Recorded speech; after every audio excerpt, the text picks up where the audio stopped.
Doc on the Run. We help injured runners run. I get lots of emails from people who listen to the podcast and they have questions of all varieties. Usually they're about chronic injuries, but sometimes, occasionally, like in this case, I got an email from somebody who said, look, I ran today and my foot hurt when I ran. What should I do right now? So this is somebody that had an injury previously and understands that getting on top of the problem is key. And so you want to take the quickest course of action that you can when you get an injury, and most people miss this. The reason I know that is I do remote consultations all day long. I do them for elite runners. I do them with actual doctors who are runners. I do them with all kinds of different people of different levels and abilities, everything from novice runners to experienced athletes to professional athletes. But I'm telling you that most people, even professional athletes, even doctors sometimes, they miss this initial step that I think will be most helpful for you right now and down the road if you don't rapidly improve.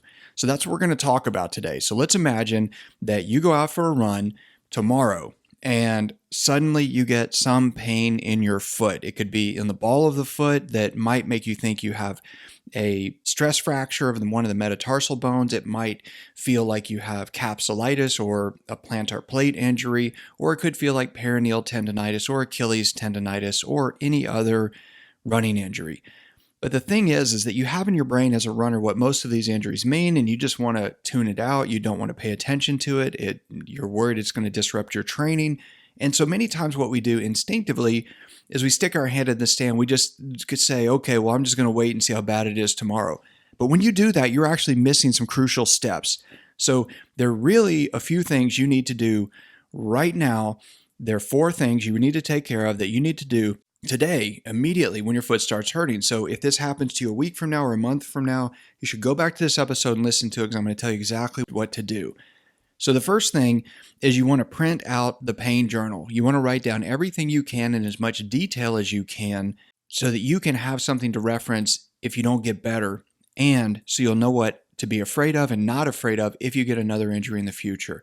So if you go to the show notes episode for this page, you can print out the pain journal. I've made one. You don't have to design it. You don't have to come up with it. You can just print it out. You can use it. It's free. Just go to the show notes episode and you can get the pain journal that will help you in this process.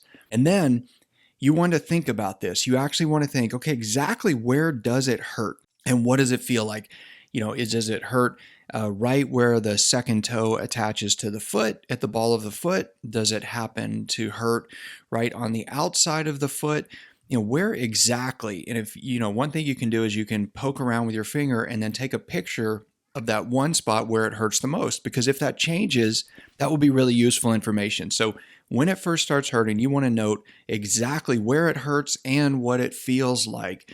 Is it aching pain? Is it throbbing pain? Is it tingling? Is it burning? Is it radiating? What is it? What does it feel like? So make note of that. Now, the next thing, this is going to sound stupid, but you need to look at it. I ask runners every day, when this first started, did you have any bruising? Was it red? Was it swollen? And they usually don't know. Most of the time, they don't know. They'll say, well, I don't think so. I don't remember, which means they didn't actually look at it. So you want to actually look at it. Look at where it hurts. Look at the top of your foot. Look at the bottom of the foot, whatever.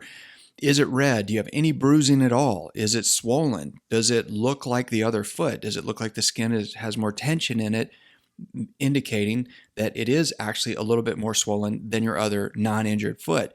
That's extremely important. So again, if you take a picture for future comparison, that will help you, because if you don't get better or if this injury actually lingers, then you can use that picture to compare how much bruising you have compared to how much bruising you had on the day of the initial injury or the day after the initial injury or whenever you first actually look at it.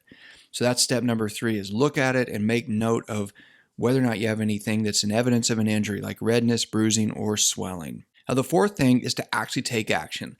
So when you first get injured, when you first start having pain when you're running, you have some injury in your foot, you really don't know what the problem is. You don't know if it's a stress fracture. You don't know if it's a plantar plate sprain. You don't know if it's peroneal tenosynovitis or extensor tenosynovitis or peroneal tendonitis or Achilles tendonitis, but you don't have to. Almost all of the overtraining injuries that you get in your foot involve an overwhelming inflammatory response that gets out of control. So that's step 4 is damage control. You want to control that inflammatory response so it doesn't get out of control. Because if it hurts because the tissue is distended and it really feels more swollen, then it's going to hurt a lot longer if you let that inflammation continue and it gets out of control. So you can apply ice, you can do contrast bath routine, you can use compression socks, you can elevate your feet, you could do the legs up the wall pose where you're laying on your back with your feet up the wall. And you can try some stuff to see if it feels better. Like if you wear cushy running shoes, even in the house, and it feels way better, then that's a good thing. You should do that.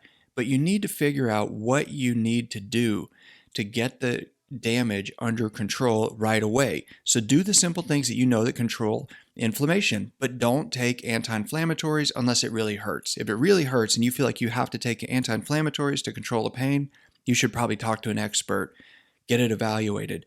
But if it just feels like it's a little bit injured, you're just worried about it, do some damage control, get that inflammation under control, and then see how you do the next day. But then the next day when you wake up, you'll have tons of information already that you can use to compare what is really going on day 2 after you get injured. And that information is crucial to the evaluation process down the road as you continue running and continue to ramp up your training after and while you are healing the injury. Doc on the Run. We help injured runners run.